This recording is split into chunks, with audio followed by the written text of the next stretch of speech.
Welcome to Civics in a Year, the podcast that makes civic literacy fast, accessible, and surprisingly engaging. In just 10 minutes an episode, we'll tackle one of 250 essential questions about American democracy, how it works, why it matters, and what it means for you. Whether you're a student, a teacher, or just someone who wants to better understand your country and your rights, you're in the right place. Civics in a Year is powered by the Civic Literacy Curriculum from the Center for American Civics and is produced in partnership with the School of Civic and Economic Thought and Leadership at Arizona State University. Welcome back to Civics in a Year. Today I'm excited to welcome Leslie Calderone, Director of the White House History Digital Archives at the White House Historical Association, to our podcast. Today, we're diving into the story of someone many Americans have never heard of, but whose work shaped how we experience one of the most recognizable buildings in the world. Lorraine Waxman Pearce, the first curator of the White House. When Jacqueline Kennedy launched her effort to restore the White House in the early 1960s, Pearce was tasked with helping transform it from simply a residence and workplace into a carefully preserved piece of American history. Her work helped recover lost artifacts, authenticate historical furnishings, and establish standards that continue to guide White House preservation today. In this episode, we'll explore how history is preserved, why public memory matters, and what the White House can teach us about the American story. Leslie, thank you so much for being here. Welcome to the podcast. Well, thank you so much, Liz, for having me. I'm really excited to talk about Lorraine Waxman Pearce. So she was the first curator of the White House during Jacqueline Kennedy's restoration effort. What made that moment such a turning point in how Americans thought about the White House? Yeah, well, I think it would be helpful to go back to actually 1941 when future First Lady Jacqueline Kennedy went on a tour of the White House with her mother and sister. She later recalled the tour was a bit disappointing. There really weren't too many examples of historic furnishings or other decorative arts throughout the rooms, and there was no guiding information, so no booklet to learn about the history of the White House. This in many ways was a reflection of long-held, though informal practices in and outside of the White House. Preservation was not a common practice, nor was being a curator a formal job during the 19th century and even into the early 20th century. So many first families came into the White House and sold or discarded furniture in order to purchase more modern pieces, not seeing the historic value and meaning behind what was left behind by their predecessors. Many historic pieces also suffered from theft, neglect, and damage. There just simply wasn't a policy or protocol for how to handle these pieces or an appreciation of their significance.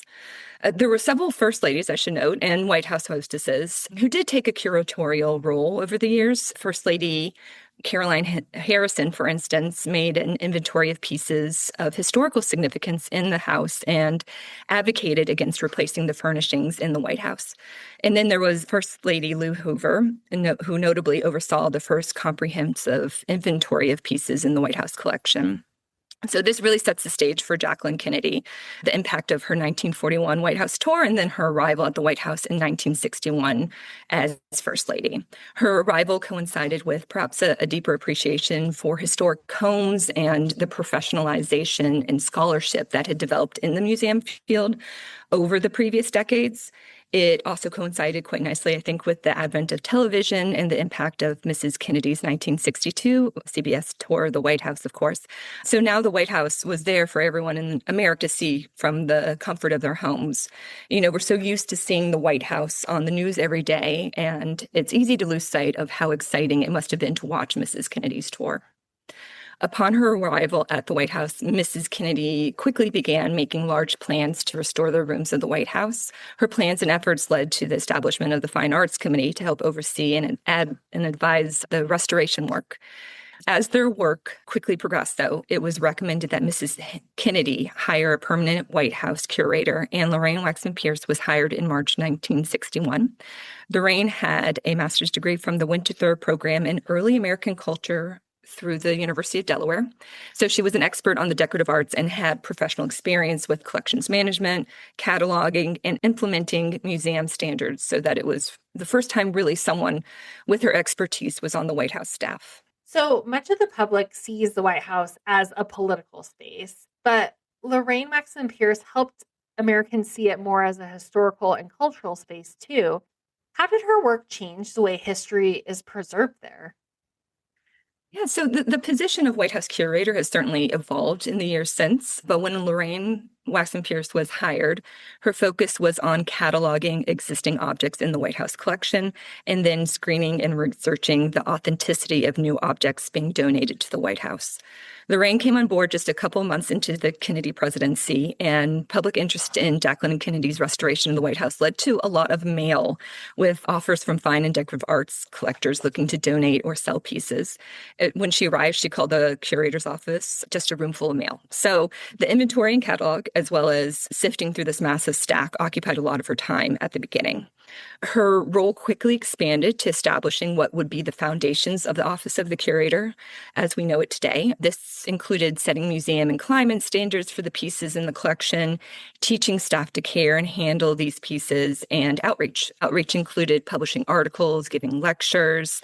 She spoke at both public and private events, and providing background information for communications coming out of the White House about new acquisitions and restoration projects. This informed the public of the care and attention to detail being done during the restoration project. So, what challenges did she face in trying to identify, authenticate, and recover all of these historic furnishings and artifacts for the White House? Yeah, I think the most significant challenge Lorraine faced was just the sheer volume of what she was asked to do. When Lorraine entered the White House, it was very much uncharted territory. There was no precedent, no collection policy to work from, limited documentation of the fine and decorative arts in the collection. The standards of a museum were not in place, and a massive project was already underway with Mrs. Kennedy. In addition to Mrs. Kennedy, she also reported to the Fine Arts Committee and interior decorators. So I think there was a bit of a tug of war of sorts between achieving a pleasant aesthetic design and restoring the White House in a historically accurate way, which was Lorraine's preference. Mrs. Kennedy and the Fine Arts Committee added many new pieces to the White House collection during this time, all of which was the responsibility of the curator's office to authenticate, catalog, and document to the White House's new museum standards. There was a minor incident where a woman, a Mrs. Noun, that's all we know of her name, wanted to donate a Baltimore-style desk that she was acquiring from an antiques dealer. The desk was estimated to be valued at $20,000 and was in the process of being authenticated by the White House when a Washington Post reporter got wind of the purchase and reported that it was a fake. The desk was acquired during Lorraine's time as curator, but the controversy erupted after she had left in 1962. The desk ended up being a reproduction of an original, but the news coverage failed to note that there were already concerns at the White House about its authenticity. Mrs. Noun graciously accepted the desk back, but I think this is a great example, first, of the public interest in the work being done by Jacqueline Kennedy and Lorraine Waxman Pearce, and second, the overwhelming amount of work Lorraine was responsible for. I think this is probably also a good time to point out that Lorraine was about 27 to 28 years old while she was the White House curator. She was a mother as well. So to be a young, educated, married, working woman was relatively rare at that time. And I think adds a bit of awe to what she was able to accomplish. Talk about preservation. Mm-hmm. Why does preservation work like this matter for civic education and public memory today? Sure. So there are a number of ways to consider Lorraine Waxman Pearce's work and the work of museums, libraries, and archives in the frame of civic education and public memory. First, museums, such as the White House, and it is a museum as well as a residence and a place of work, but they record and house primary resources, document and preserve history, and interpret history for students, researchers, and the general public. The Kennedy restoration was of such significance it trickled down and inspired local initiatives. Mrs. Kennedy's program was emulated in public residences throughout the country. So during the 1960s, governors' mansions in several states embarked on historic restorations of their interiors of their own, often simultaneously establishing furnishing committees and nonprofit foundations to ensure long-term preservation, much like Mrs. Kennedy did. Second, in the frame of White House history, the White House has grown and evolved just as our nation has. When Jacqueline Kennedy sought to restore the White House, she notably did not want to restore it to the period when the White House was built. The cornerstone was laid in 1792, but rather she wanted the restored rooms to reflect the many periods and styles in American history. This brings to mind the great concept of American democracy, the peaceful transfer of power. Many presidents and their families leave a mark on the White House that carries over to the next president, and that's now spanning centuries. There's a great quote from Lorraine Waxman Pearce that captures this. It's the object is a social document. It is a visual statement as rewarding and rich as any written document, and it speaks of itself, of the people who made it and used it, and of American culture itself. So, and lastly, Lorraine Waxman Pearce's work as a museum curator is a great example of the many nonpartisan workers federal, state, and local governments employ. I think a lot of civic students would find it interesting that the White House also employs electricians and florists as well as curators. There are many roles in the White House that a student might hear about and relate to in some way, whether they had a grandfather who was an electrician or an aunt who was a florist. The men and women who work at the White House have careers that span decades and multiple presidents from different political parties, and knowing their stories and roles kind of bridges that connection. The White House History Digital Archives, of which I am director, worked with Lorraine Waxman Pearce's family to digitize her personal archival collection. Her collection is part of a larger initiative by the White House Historical Association to share the lives and impact of White House resident staff members to the public so that they have a better understanding of the people who help the White House run on a daily basis and shed light on some of the unsung heroes and witnesses to American history, and then also to build a better connection and engagement with the public. I love that. And we will put the link to the digital archives on the show notes. I mean, I've been to the White House a couple of times, and I'm always in such awe of everything that is there. So, are there particular rooms or objects or stories that are connected to Lorraine Waxman Pearce's work that visitors still experience while they're on tour at the White House today? Yeah, there are many examples still of Lorraine Waxman Pearce's work throughout the White House today. I think a cool way of answering this question would be to look at two of the primary responsibilities she had as White House curator that I mentioned before. First, her catalog of existing objects in the White House collection, and then her work researching and screening new items for the collection.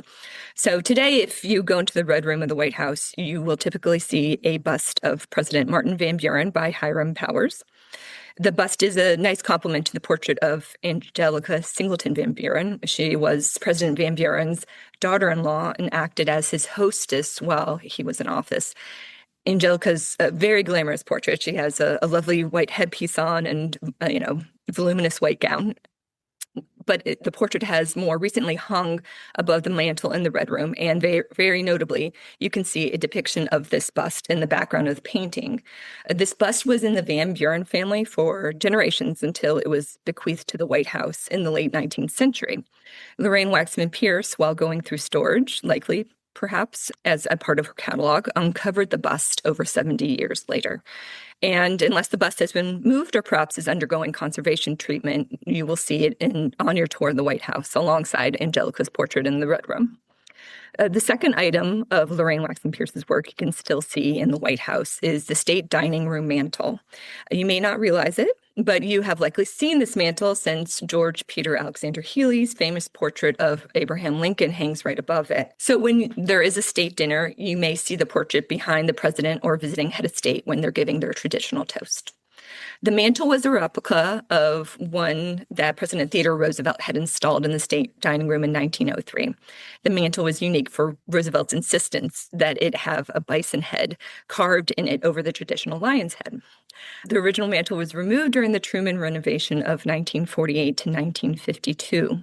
Lorraine oversaw the installation of the replica in June 1962, and it remains in the state dining room today. This is a great example of her restoration work and also the care and research she undertook acquiring new pieces for the White House collection. She had a deep knowledge of the fine and decorative arts as well as American craftsmanship. The mantle also has a favorite quote of mine engraved on it that originates from a letter by President John Adams to First Lady Abigail Adams, and it states, "I pray heaven to bestow the best of blessings on this house and all that shall hereafter inhabit it. May none but honest and wise men ever rule under this roof." And I think this quote just captures the hope of a young nation that, continues 250 years later. And I mean, every time I go to the White House, I am just in awe of everything that is there. And now I can't wait to go back and try to look for these pieces and, Mhm. this history. It's so amazing that the executive mansion, the White House, like you said, is a museum. It's Mhm. also where people work. It's also where the president and their family live. It is this incredible piece of American history. And to know that Lorraine Waxman Pearce, again, a young woman who is a mother, did all of these incredible things is it's just so cool to think about. I do want to ask one more question, and Sure. because I know our smaller listeners will wonder, what is Mhm. your favorite part of the White House? Well, I would say my favorite part is in the ground floor corridor of the White House. There is a big china cabinet actually that displays many pieces of china and glassware from presidents over the centuries and different administrations. And in the corner on the bottom shelf is a collection of glassware from actually the Kennedy administration. So full circle with this discussion, but if on a personal level, the glassware actually comes from Morgantown, West Virginia, and it was important for a number of reasons. Glassware at the time, I believe, was a pretty important industry in the state. It was also the first time that glassware was selected for the collection outside, or I guess in the United States. And, we weren't relying on France or another manufacturer in Europe. And it was also representative of the Kennedy family and their appreciation for the state of West Virginia and the role that it played in the primary election to getting President Kennedy the nomination.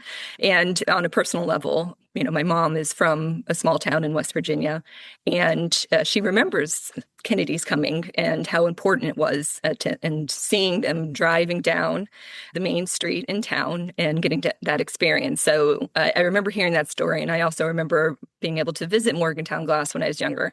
And so to work in this field and specifically at the White House Historical Association all these years later and seeing the Morgantown glassware and knowing that importance, I think is representative of the history of the White House and also, what we can connect to in the White House. And I'm sure if you asked me, I could probably come up with, a connection to every state in the United States, something that is represented in that house. And I think that is kind of the perhaps the perfect metaphor for the White House. I love that because it really does make it the people's house and it really Mhm. makes it. And again, now I'm like, I can't wait to go back and like just find all these pieces and see all Mhm. of these things.